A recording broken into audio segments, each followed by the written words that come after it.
Hi. So forever and a day ago, I promised a video answering questions and I never did it because I had some issues. But now I'm going to try to answer those questions. And there are a lot of them, so maybe I don't get to them all, or maybe I don't spend a lot of time answering them, so sorry. Anyway, also, I'm about to go to bed, so I look terrible. So for that, I apologize. Okay, so one question from the Drinking Geek. Um, may we hear more of your singing, please? Yes, you can, but soon, not right now, because it's 2:24 in the morning, and I don't think my neighbors would care for me to sing right now. And what are your plans when you get back in the States besides seeing all the people you miss? Um, Plan to just relax, have fun, go around, um, and visit some different places, eat food more than anything. I'm really excited about Taco Bell, which is a sad admission on my part, I guess. Um, Hold on.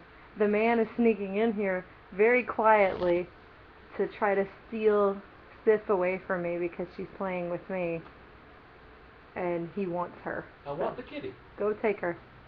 You can have her. Leave me Thor. But I okay. don't want it. Anyway, all right. The next question: have you been to a tea plantation in China? No, actually, I haven't, which is kind of weird. I've been to a tea house, so that's kind of cool, but I haven't been to a tea plantation. I flew over one whenever I came into China, so I got to see one from above, but I've never actually visited one. It's kind of weird. I should do that. The next question is, will you miss it there as much as you miss it here? What? You been to a vineyard? Oh, that's right. I've been to a vineyard. I have been to a vineyard in China, so that was cool. And I got to cut my own grapes, and they were awesome and seedless. Because the grapes that you buy here in the store have seeds in them, which is weird for me as a spoiled American. And so I like when I'm eating my grape, I have to like pull the seed out, and I don't. It's too much work for grapes. I'm lazy. But anyway, will you miss it there as much as you miss it here? I'm going to go ahead and be 100% truthful and say no. I will miss China whenever we go back to visit. I will miss aspects of China, but no, I definitely miss the U.S. more. As of right now, the U.S. is still my home, and so I do miss it. I'm more familiar with it, and also there's not the language barrier, the culture barrier, so yeah. So I will miss aspects of China, definitely, most definitely, but yeah, I still miss America more. But yeah, okay. Next question. What do you? Wait a minute, I lost it. Oh God, I'm awful with technology. There we go. What do you miss most about America, and what don't you miss at all? What do I miss most about America? Food. I could be nice and say family and friends, but no, food. And also theater and of course family and friends. But yeah, I really miss performing in theater. I can't do that here, so that makes me sad. What do I not miss at all about America? Whenever I was in America, I wasn't doing well, and in China, I am. So I mean, like financially, and so here I'm able to actually live, whereas there, not so much. So yeah. Um, on a related note, what do you like most about living in China and what do you hate about it? What do I like most? Obviously, I'm in another country, and how many people can say that? How many people can say, I've lived in China? I'm learning about a different culture firsthand, I'm learning about the history, and I'm making new friends, and eating some interesting food, and visiting cool places, and so obviously, yeah, that's really cool. And I've made some good friends here, like, if you and there's a girl, Crystal. Of course, these are their English names, but Crystal and Eva and Mandy, they are really awesome people. I'm so glad I met them here, and yeah. And what do I hate about living in China? I think it's been pretty obvious the past couple of days. I've been talking about the problems that I've had mentally and emotionally regarding my weight. Everybody's pretty open about discussing my weight here. That's something that I'm not used to, and I'm not comfortable with it. I don't like it. 2 years of people, they don't think they're insulting me, but to me they are insulting me. And so people making jokes about my weight, people on the street laughing at me, pointing me out to their boyfriends or girlfriends to turn around and look at me and smile and laugh, calling me a disgusting fat foreigner as they pass me, and people making jokes and expecting me to laugh at it. It's really hard on me. And like I said the other day, I had kind of a total breakdown mentally and emotionally, and I'm still trying to crawl out of that hole right now. Um, and it's a lot to deal with, so that's definitely something that I hate about living here. But yeah. Oh, another thing that I do like about living here is I feel pretty safe, though. Like, I feel much safer walking around at night here than I did in the U.S., like, definitely.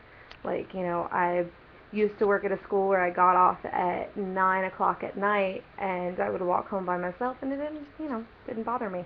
I wasn't afraid. And so maybe because I'm bigger than most of the men here, so I'm not afraid of them. I don't know. But yeah, I feel pretty safe here, whereas in the U.S. definitely I wouldn't feel safe doing some of the things that I do here. But anyway.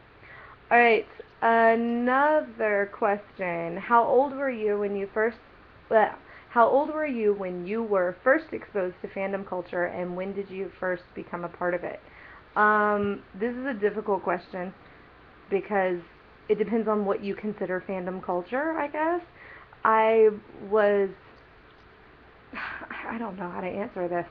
I've always had the type of personality where I don't just get passively interested in something. Like, I either really, really, really like it and become obsessed with it and learn everything there is to learn about it, or I'm not at all interested.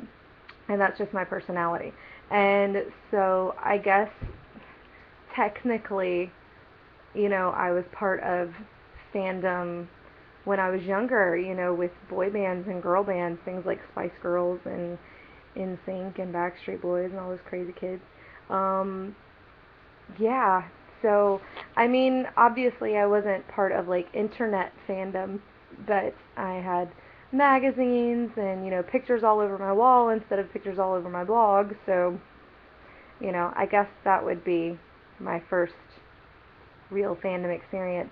Whenever I got older, and started using the internet more, I'm trying to remember, I guess my first real like journey into internet fandom. Like, I've always been a huge fan of the Rocky Horror Picture Show, and that was something like in middle school that I really got into again.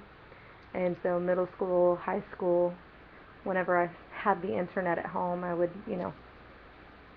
look at fan art and read fiction and stuff like that. So maybe, I don't know. I don't know if that even answers your question. I guess it does. I don't know. Too many questions. Okay, the next one is from the lovely, amazing Emily, and my Tumblr wife. And she said, I ask you, I'm leaving out that first part. She says, I ask you what made you decide to go into teaching, and what was your job before going to China? I want you to know that you inspired me to focus on ESL teaching. Oh, cool. Oh, yay, inspired someone. What was I doing before I became a teacher in China? I was working at different jobs. I was an office manager at an ophthalmologist office for a while. I really enjoyed that job, and I like telling people what to do. And so that was, office manager, head receptionist for an ophthalmologist office. So that was my biggest and longest jobs. But I also had other jobs, like working at stores and, craft store, working at a craft store, and doing this and that. So yeah, that's what I was doing.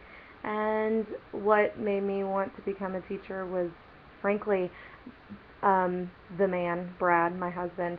His brother was working as a teacher here in China, um, an English teacher, and he had been coming here off and on for years. And he told us about it. He kept telling us, "Oh, you should come. You should come. You should do this. You should do this." Da da da da da. One thing led to another, and here we are. And so yeah, but I do enjoy it. I do enjoy what I do now. It's good. It's good. And it's rewarding, especially working with kids. I work with kids now, so that's definitely rewarding, and seeing them, like, the light bulb go off when they get it, and it's cool. Yeah. So this video is already like over 10 minutes long, so I'm gonna stop here. And yeah, so thanks for asking me questions. Maybe some other day I'll do another video like this, if anybody's even interested. I don't know why you would be. I'm boring. Anyway, it is like 2:30 in the morning, so I'm gonna go to bed. But talk to you guys later. Bye.